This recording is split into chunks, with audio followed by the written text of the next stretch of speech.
Alright, so I'm back, and today we are going to be taking a look at the TFC Toys, what is his name?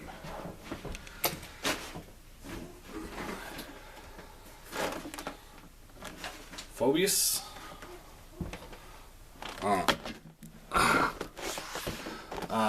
Divebomb, and he comes in a huge box. I wasn't expecting something this big. And it's a triple blister tray, so it's a really nice blister tray, because I'll show you.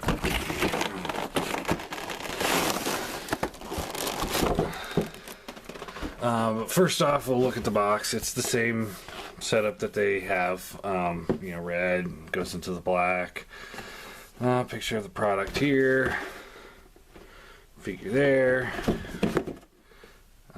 transformations, another picture of the figure, bottom, top,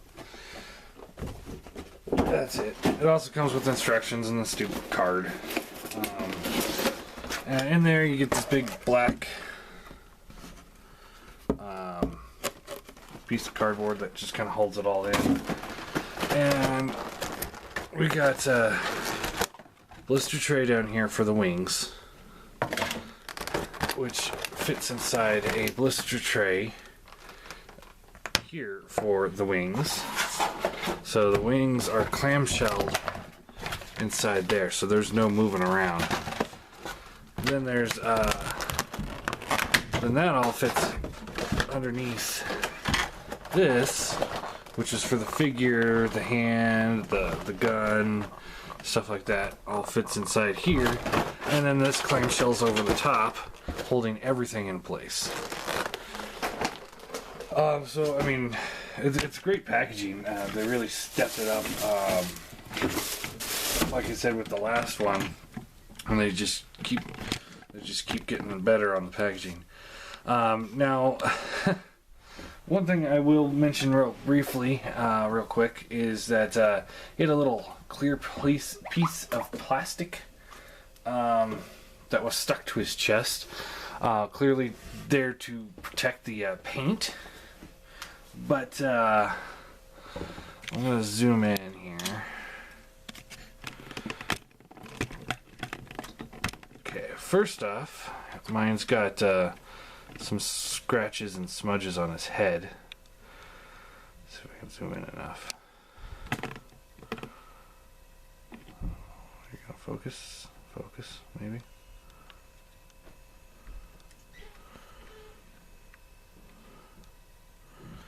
Come on.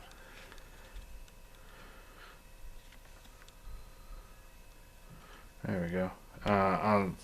On the top of his head, there's some paint smudges and stuff right there. On the chest, I had that plastic stuff to protect it, but if you go to the side here, you can see all this access paint there. And this stuff's easy to get off. You just take like a razor blade and you just slide it across, not so the sharp edge pointed away from where you're pulling from. Let's see.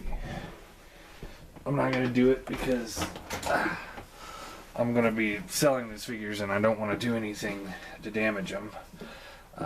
But basically you take like a razor blade and you just, instead of, like, this is the blade here, obviously, instead of going in, you want to just take it, hold it against the plastic and bring it back. That will generally clean up any paint blemishes you might have. So anyway, enough of that. See, I wasted 5 minutes on packaging and paint splotches. So he comes with the big gun. Thus far, it really doesn't do anything. Like, it doesn't come apart, which is actually really nice. Unlike the other two Predakings, where it's made up of their individual guns, this is strictly one gun. It's got a little handle that comes out, So you can plug that in. You got any 5mm port, so you can hold it as a giant rifle. Then you can fold this down, or fold the handle up, and then fold down this handle, and then Predaking can hold it there. Then he's got all of these ports here that you can plug into anything that has a 5mm port. Like he's got some on the shoulder here. We could just plug it in right there if we wanted to. So anybody that's got a 5mm port on their shoulder or something, and it's got even a bigger port right there too. So I mean, it's got a ton of ports on there. He doesn't have anything that's quite compatible. I don't know. Razor Claw's currently in combined mode, otherwise I'd try and put that on him. We'll do that in the big group shot later this week, because we're going to be doing a lot of Predaking videos this week. So if you press this little button right here, it lights up. It's good, but I really wish that the Predaking head would have lit up like the Feral Rex. I think that would have been more useful. This is okay. It's decent, but like I said, I appreciate more the fact that it's just one gun than a bunch of little guns put together. I prefer that over building an accessory. Here's the Predaking's sword all put together. And Divebomb here came with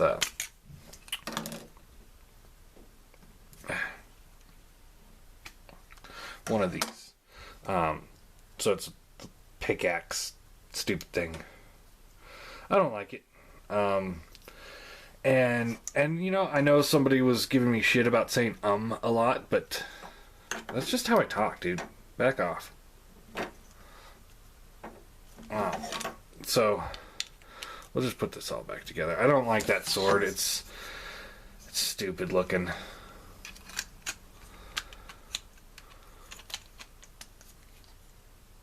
It just doesn't work. So we'll put that back in the combined mode sword.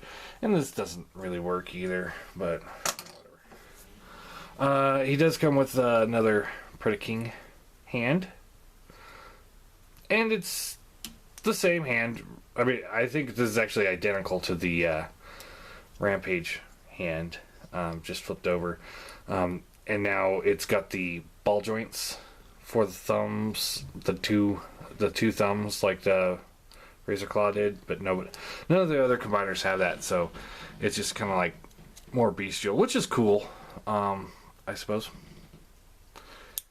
I'm saying extra free just for that guy. But yeah, I think it's just the exactly same hand. Nothing new. And nothing I'm going to show off here, because tomorrow's episode is going to be combined mode. So we'll set that off. Then it does come with the back toe for the Predaking, which was supposed to double as a gun. But as you can see, issue right off the bat is the fact that his hand is too lower from his wrist cuffs, so he can't fit it in. He can't hold this. You can plug it into right above his forearm. Well, that looks alright, but he cannot hold this gun. He can't.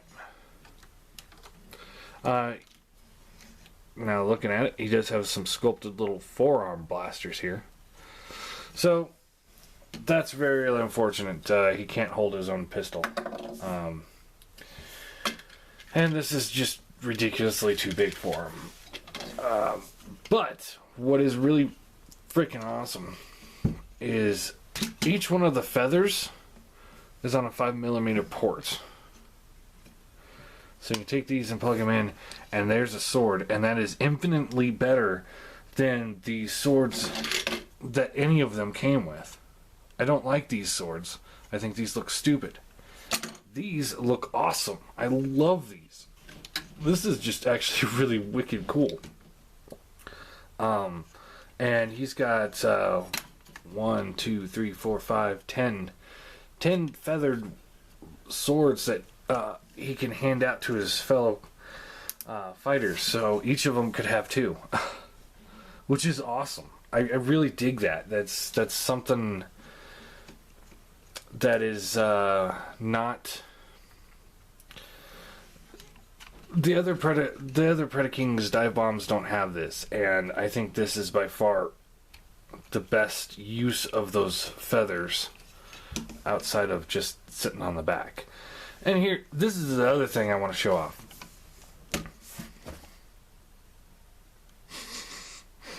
I'm sorry, I love MMC, but their dive bomb is extremely back heavy. He is not. Let's see. If you flip this up, you get some posability in these wings. So I'm going to take these and fold them back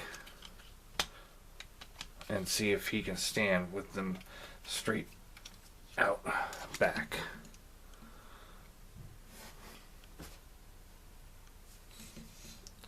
Nothing. Oh, there he goes. A little back heavy.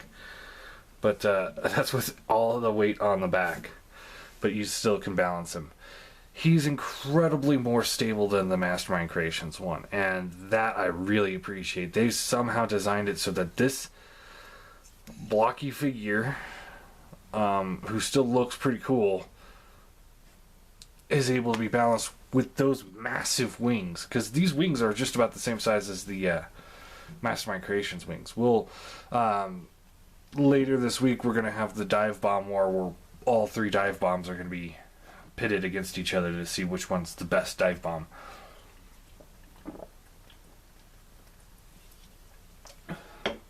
Oh, screw it. Let me just go get the Mastermind Creations one.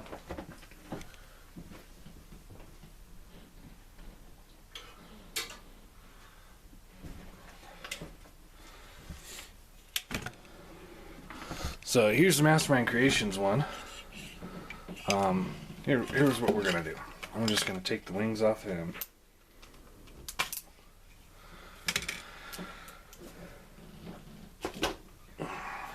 Take off all these accessories.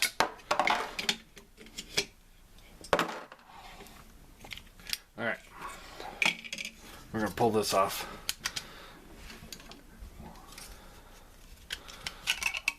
And here's what the possible wingspan on the TFC can get to.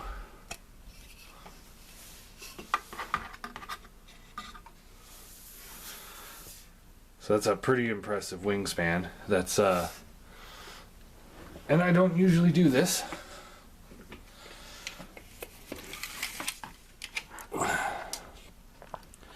That's a 20-inch wingspan.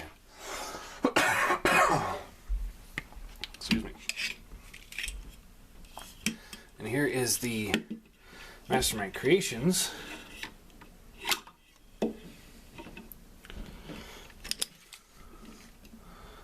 Who has a 17-inch wingspan, fully expanded. So, as you can see, the TFC's is bigger, bulkier, and longer. And yet, the figure itself is still balanced better than the Mastermind Creations. And I'm not trying to give Mastermind Creations a hard time here. I'm just saying. And I'm going to try and refrain from doing that because we're already at the 15-minute mark. And we haven't done transformation yet. So this is turning into a lot longer video than I anticipated. And I have to go to work soon. So, fold these back up. Fold these back up. And we haven't even done posability yet. So posability, the wings slide in and out. When you got them locked in this mode, this is for robot mode, the wings actually don't really move. Just from here, and then each one of these are on the ports, so they can wiggle side to side, and then they are also on hinges, so they can move independently. So it's a pretty good range of motion there.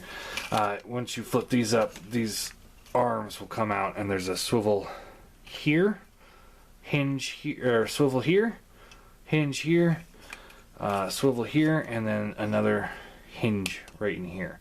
So it can go back, it can go up, it can go to the side, you know, whatever you want to do, really, you can do it with those wings.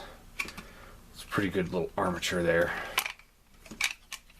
Let's fold those back up. The head here is on a ball joint, so it gets a decent range of motion there. This bird head just kind of sits on the back here. His head's not a part of the bird head, unlike everyone else's. So it's okay, but you can also push this down, and you can fold this up, and then what you want to do is flip the top of the head up, fold the beak in, and this little piece will come down. Flip the head down, and then you can just take this, and there's a little triangle porthole there that plugs into this little triangle port right here. And just line those up and plug it in, and then you can pull the head out and back out. And like I said, like some of the other ones, you can either do the animal head over the head or on the chest. And this actually, I really, when Tantrum came out and I found out that pretty much you can only have it inside his chest, you can't have it over his head because it gets blocked by all his arm kibble, I was really disappointed. Like, this is not G1 accurate, but I like to be able to do like, oh, G1 accurate or Neo, and I think it works really well for him. I really dig that, actually, better on his chest than over his head. It really works very well for him. Shoulders are on ratchets up and down, in and out. There's a bicep swivel. There is a hinge here at the elbow, and then another hinge at this elbow. So he's double hinged elbow, essentially.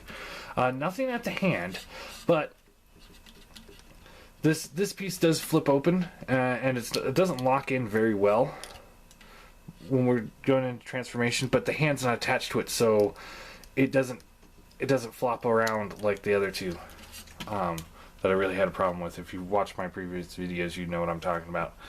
But yeah, it's much better designed this way. The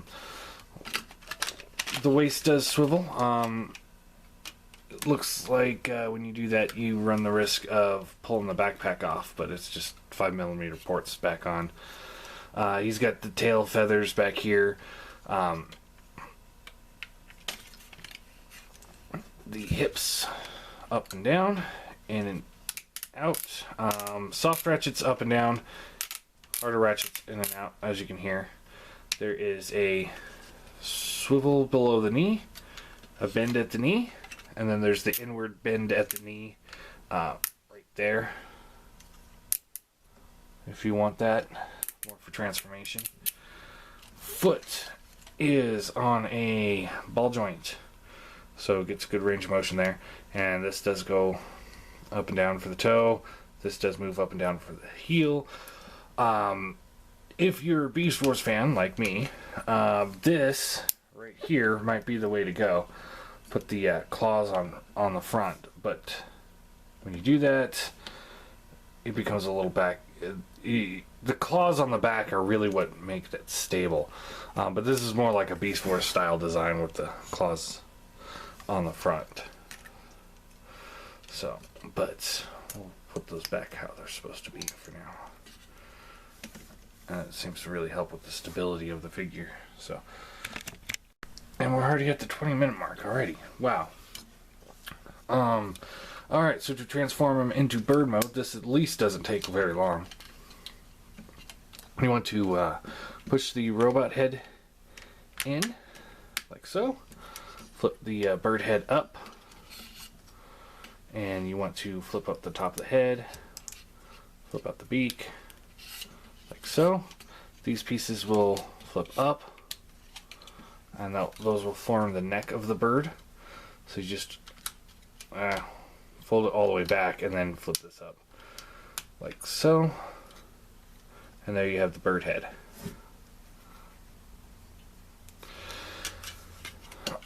Flip open this side panel here, flip the hand in. Pretty simple stuff here. This will double bend and plug into the top like so, and then flip this, just rotate this down. You can leave it up if you want to, but I like to just kind of put it down, because this makes... One of the things I didn't like about the Mastermind Creations one was that the arms just look like they're sticking off the side. If you have it like this, that's what it resembles. But if you pull it down like this, it seems to be like the whole body. So it's not quite as glaring. Still is, but not as bad. Pull these little skirting things out a little bit. Rotate the hips out, and then you bend in like so, like that. And then you can take these and just rotate them up, flip the foot around, and then this will flip in, and you just kind of flip out this little claw right there. So again, this just slides up. Nice solid slide up. I wish they continued with the little locker panels that the Tantrum and Headstrong had, but yeah, whatever. And then just flip those around, kind of angle the tail feathers however you like, and there you go. You got him in bird mode. He's not a very stable bird. I have a little difficulty posing him, but there you go. There's the bird. Pull the wings out. And he's definitely more of a, like a crow than a bird of prey. That's definitely the elements I'm seeing here is more of a crow. But like I said, you know, with the arms here and the legs, the way they fold up, it definitely has more of a stockier bird look. But there's no just glaring, like, okay, chunks of arms sticking off the side. So, pretty cool. I really dig this. It works. It works. Like I said, it's much more of a Beast Wars styling, like a Transmetal Beast Wars style, but it does work. So, and really that's all there is to the transformation. I'm not going to transform into arm mode because that's going to be tomorrow when we do the Predaking. So fold the wings back in. We're going to fold the beak up, flip this piece out, flip those shoulder pieces out. This will rotate around. And just plug into the chest, pull the head up. Now the head can be a little bit of a pain. It really does like to lock in there quite well. There we go.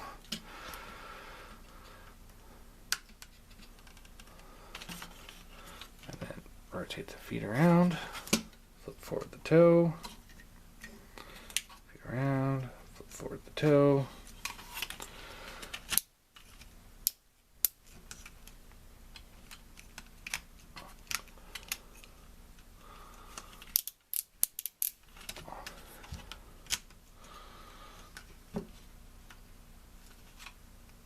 I was not expecting him to be not so back heavy. I was really expecting him to be really back heavy and me not to enjoy this figure, but actually it's a really good solid figure here. So rotate these down, Flip down the skirting. Rotate the arms forward. Pull this down. Flip this out. And then you can flip out the hand. Like I said, these don't lock in very well, but because there's nothing attached to them, it's not a problem. Unlike Headstrong and Tantrum, where, you know, trying to put any weapons in their hands and they're flopping everywhere. Alright. Now we're going to pull these little swords out.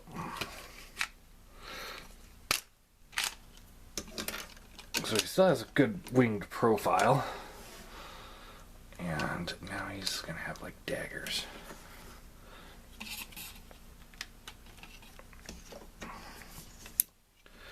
Alright.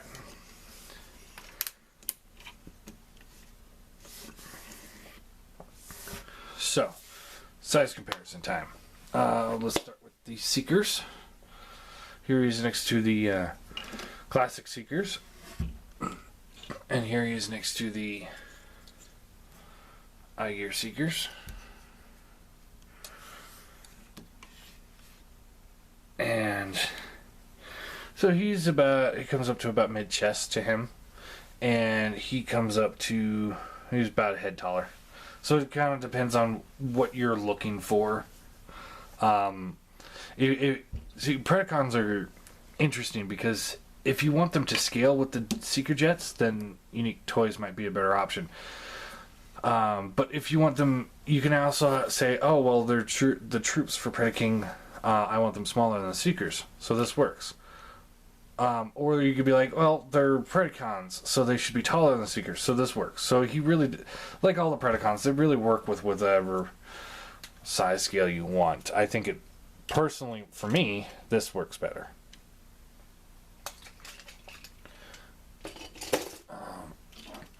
Here he is next to the Springer mold, and you see he's just a hair taller. And the MP Car, again, he's just a hair taller. Really right about on the same page there. And by request, we've got two more size scale guys coming in. So I'm just going to have my whole collection out here. Here he's next to Scourge.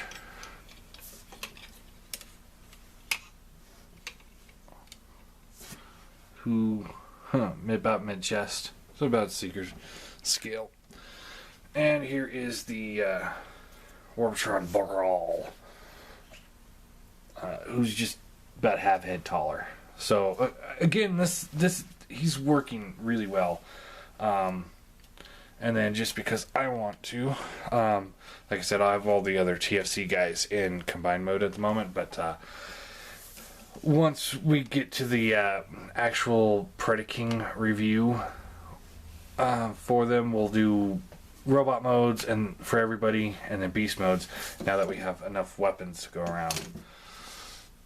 But here he is with the Mastermind Creations Razor Claw, or Rampage. And you can see they actually match up pretty well. So overall, it's, wow, 30 minutes. Overall, he's a great figure. I'm really enjoying this figure a lot.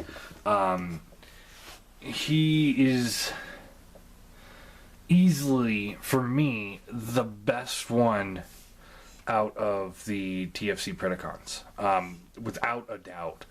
Normally, I would give him shit because this weapon doesn't work very well for him, but it's more designed for the big sword, so I'm going to forgive him for that. And he can't hold this tow gun, but again, that's more designed for the feet. I know I usually review these guys in conjunction with, you know, how well they stack up by themselves. Well, I'm not going to fault him for coming with accessories for other things. I mean, that's not right. He's got the big gun, and you can utilize this gun, you know, if you want to. He can hold it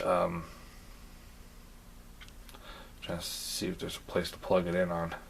Oh well. But he can hold it, so it does work for him. Although it does work better for Razor Claw. And of course, the hand doesn't do any good. But the fact that all his swords, tail feathers, or feathers can come off and double as swords for both him and anybody else that he wants to give swords to is absolutely incredible and ingenious of an idea. Maybe they designed it that way, maybe they didn't, and it was just kind of like, oh, because I know TFC likes to put 5mm ports on everything. He's definitely the most stable of all their Predacons. Right up through there with their Razor Claw. Rampage. Not Razor Claw. I keep getting those two mixed up today. But he's really solid. He's thick. He's just impressive looking. And I think he'd fit really well as a standalone figure. With either G1 Classics style or with like an updated Predacons for Beast Wars. Which, if I were to keep these guys, that's where these guys would be on my Beast Wars shelf. But I'm going to be selling them off right after I'm done with the big review this week. But all in all, he's actually absolutely amazing. I absolutely do recommend him. He is I'm going to give him a 10 out of 10. There's absolutely nothing about him that I would sit here and say, oh, well, I wish it would fix this. I wish it would fix that. My only slight nitpick is the fact that I would prefer if these feet would be able to go forward, but that's not how he's supposed to look, so I can't fault them for not designing him to have extra back stability to balance it. Well, now he's, of course, working really well with that. But, there it goes. But I can't fault him for, not doing that because, that's not how he was designed. I can't redesign the figure and be mad that it's not working properly. But that would just be my only nitpick, really. The lack of usable weapons that came with him are made up for by his sword feathers, and they actually do pull off the sword look very well. They don't just look like feathers that he's holding. Again, this is a Beast War aesthetic that you see a lot of times, like Silverbolt and them. They all had feathers that they would hold as their weapons, and this just works really well for both that aesthetic and for this figure. I'm shocked. If all of their Predacons were this quality, then it would easily be a rival to the Mastermind Creations. There's no doubt in my mind this would rival it. But we'll get into the true winner of the Predacon War later this week. We've got Divebomb was today, obviously. TFC's Predaking tomorrow. We're going to have the Divebomb War on Wednesday. I'm actually filming this Sunday, but you're not seeing it until Monday, so I'm a little off. So Monday, Divebomb. Tuesday, Predaking. Wednesday, Divebomb War. And I guess Thursday, final episode of the week, will be a Predaking War. Where we'll have all the Predakings out and see how they all stack up to one another. And I'm extremely excited for it. We're finally going to have 3 Predakings on the table. Only thing I wish is that I still had the G1 Predaking to show off in comparison, but I sold him off a long time ago. That'd be the only thing. Okay, I've got to stop talking now.